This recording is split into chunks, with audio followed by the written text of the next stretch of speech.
Hey guys, I am back. It is chilly out here. Chilly is an understatement, but I felt like the stump was getting lonely because I have not seen the stump in several days because I've been hiding inside.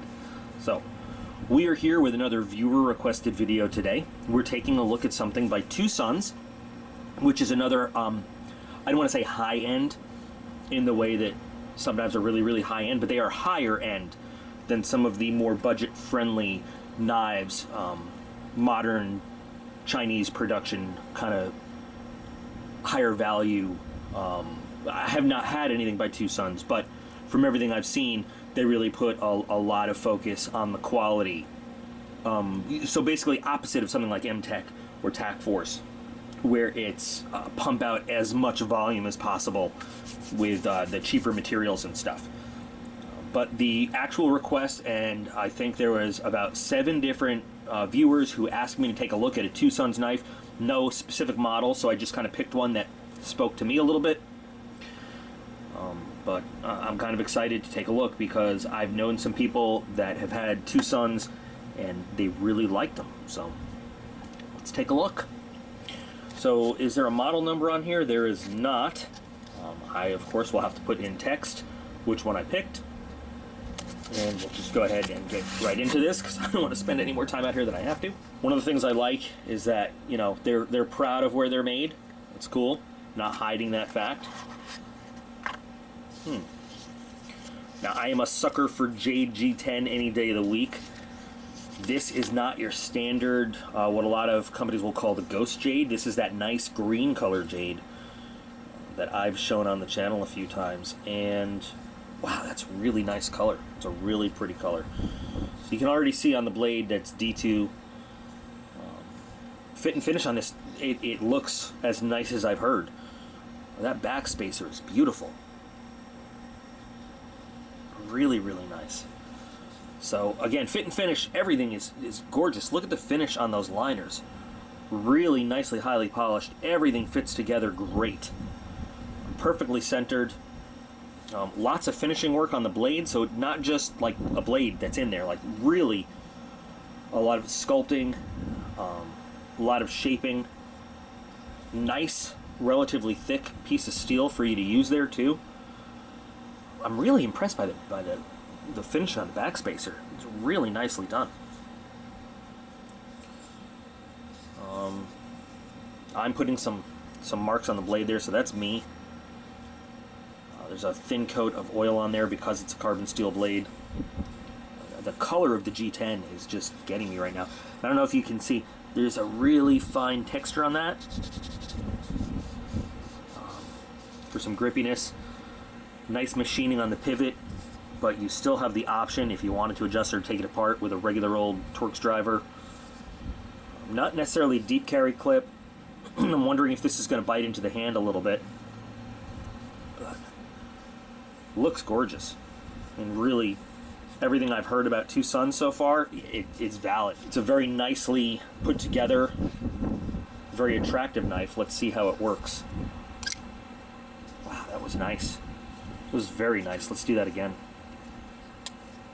We've got bearings, of course, because that's kind of setting the new standard these days.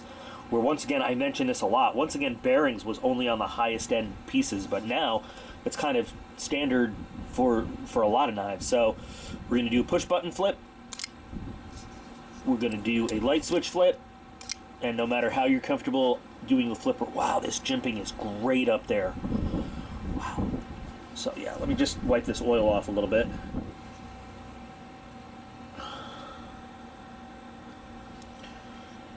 So I picked this because I just really like the blade design.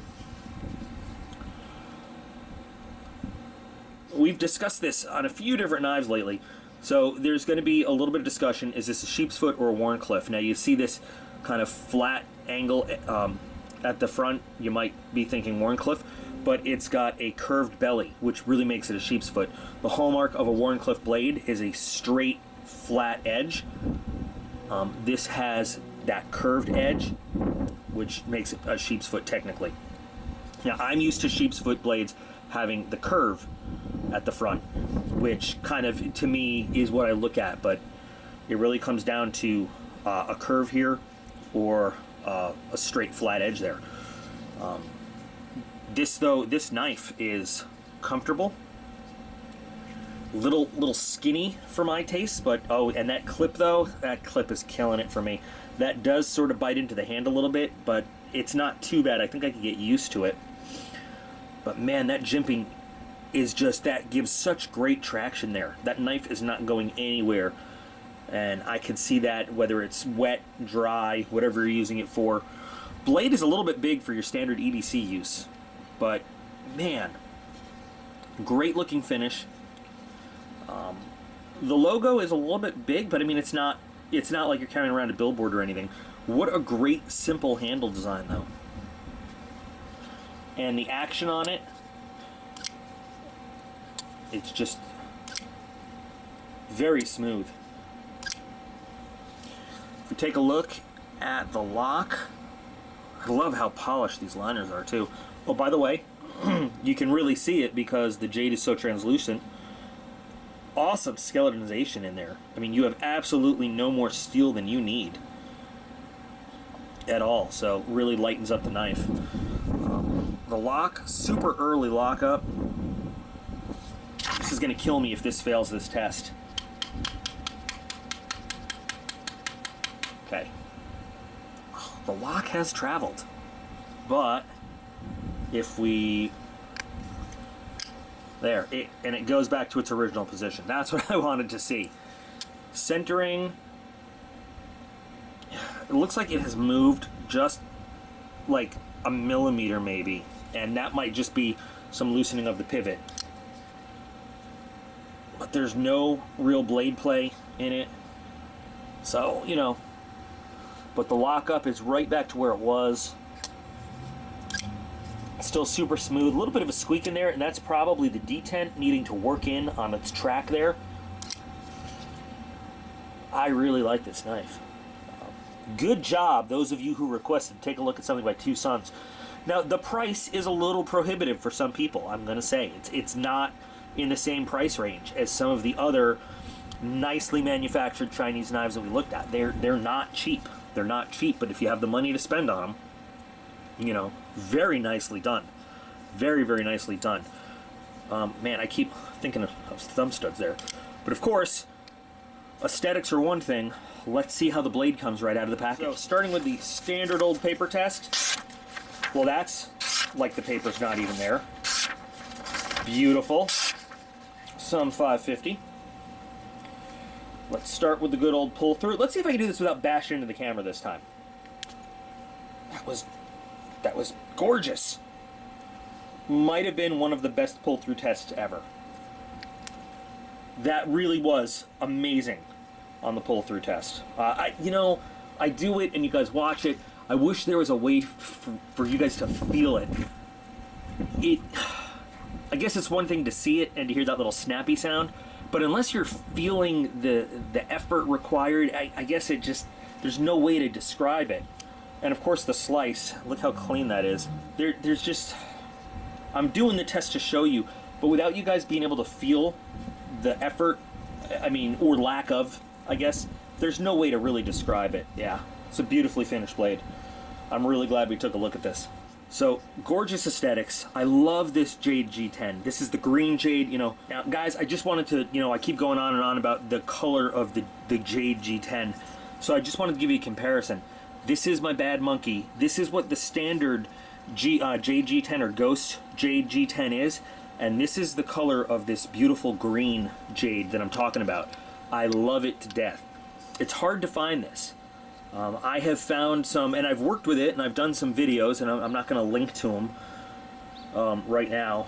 Actually, you know what? I will put a link to one project I've done, and I actually gave the knife away to, you know, did a drawing for a viewer. So I'll show you how beautiful this can look. In the video description, there'll be some links to a knife I did. But this is what I'm talking about, just so you understand. This is the standard Jade G10 that a lot of knife makers use. This is that gorgeous green, really jade green G10. And this is why I'm so excited about it. You can see the difference so clearly here.